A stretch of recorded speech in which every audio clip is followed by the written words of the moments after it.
Hello everyone. In this tutorial, we are going to see how we can evaluate or assess our classification models. So what we want to assess. In general, what we want to evaluate is the capacity of generalization, which means like how good our model is going to perform in the future or in the unseen cases so far, right? So the idea is that we should figure out a way to estimate this generalization capability just using the training cases. So the idea is that we simulate the future cases with held out data that of course must be labeled. And later we estimate our generalization error with the error obtained in the held out data. That's in simple words. So in general, we need to perform two main steps.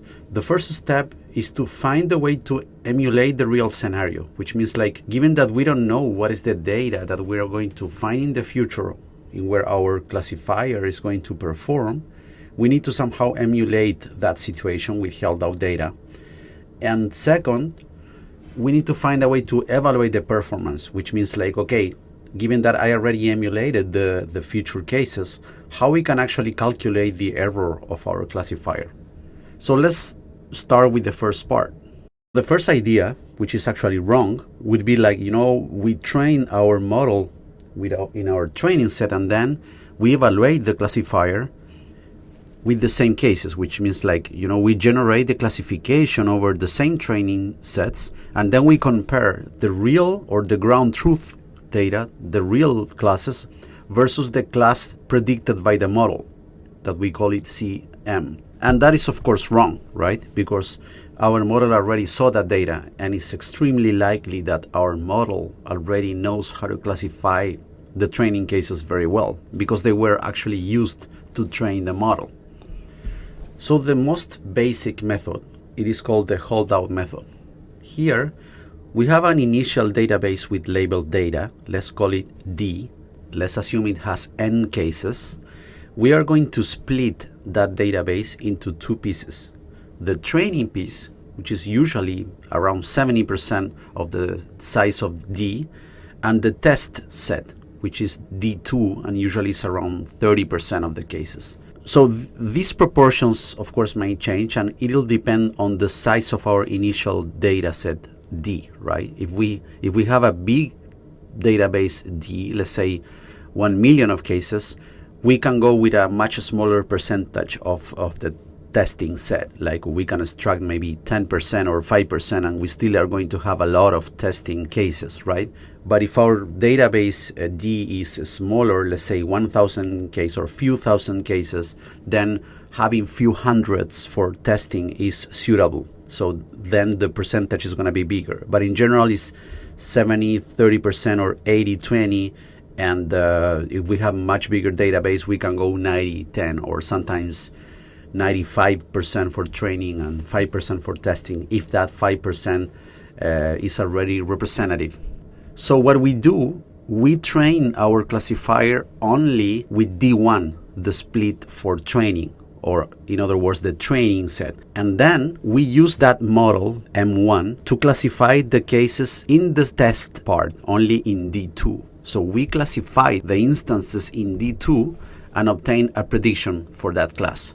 And then we later compare the prediction with the real cases. So remember that now we are just seeing the way we emulate the future. Later we are going to see how we actually compare the prediction with the real cases and obtain error indicators. So far we're just analyzing the way we split the data.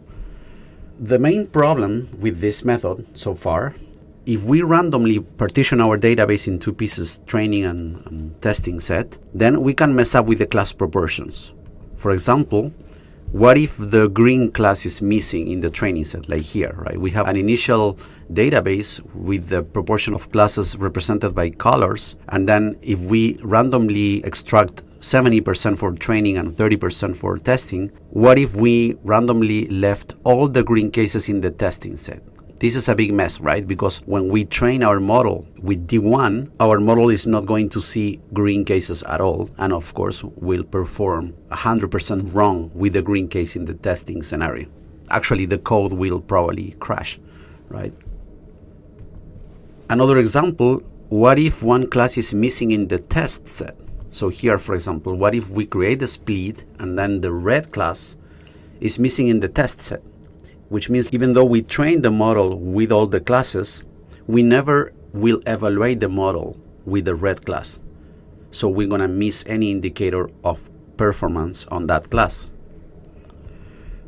And finally, what if we just change the proportions? For example, in our initial database, here we see that we have 2 big classes and then 2 small classes, right, represented by colors. But then after we create the split, maybe we mess up with the proportions. That is also wrong, because at the end we know that in the real scenarios, this is the distribution of classes. And if 2 classes are bigger, we want our model to know that during the training process somehow, right? So then we are going to train a model with a biased distribution of classes, or not a real one, and the same thing for the testing, right? So let's say that if we have a bunch of red cases in real life, maybe it's most important that our classifier performs well, especially well in that red class, right? So this is why we also want to keep the same proportions in the test set and in the training set. So the idea is like we manage to keep the original proportions in the database when we split and create the training and the test scenarios. This is called stratified sampling. So always remember that whenever you use holdout for classifier evaluation, we need to select the option stratified sampling to make sure that we are keeping exactly the same proportions of the classes that are present in the original database, later in the training set and in the test set, like here, right? So the main con of the holdout method is that we are just using one split, and that creates problems. So let's see a couple of examples. Here, what if we left mostly easy cases in one class in the testing case? So let's say that we create a split, we use stratified sampling, but in one class, by chance, we just left mostly the easiest cases for classification in the testing scenario. In other words, when we evaluate our classifier, it's going to be much easier for the classifier to perform well, so we are going to have an optimistic evaluation of the classifier.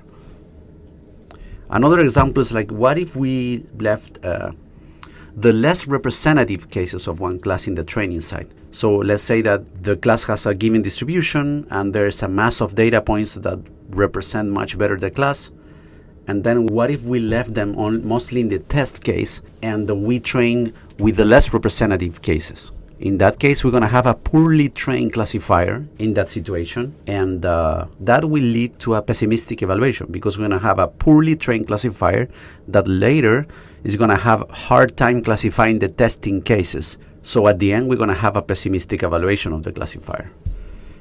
The problem is that just one split is not very representative of the reality. So if one day we report a given performance of a classifier, but then we run again our holdout method, we are going to find a totally different number. That's the problem. So in other words, our estimation is going to have high variance.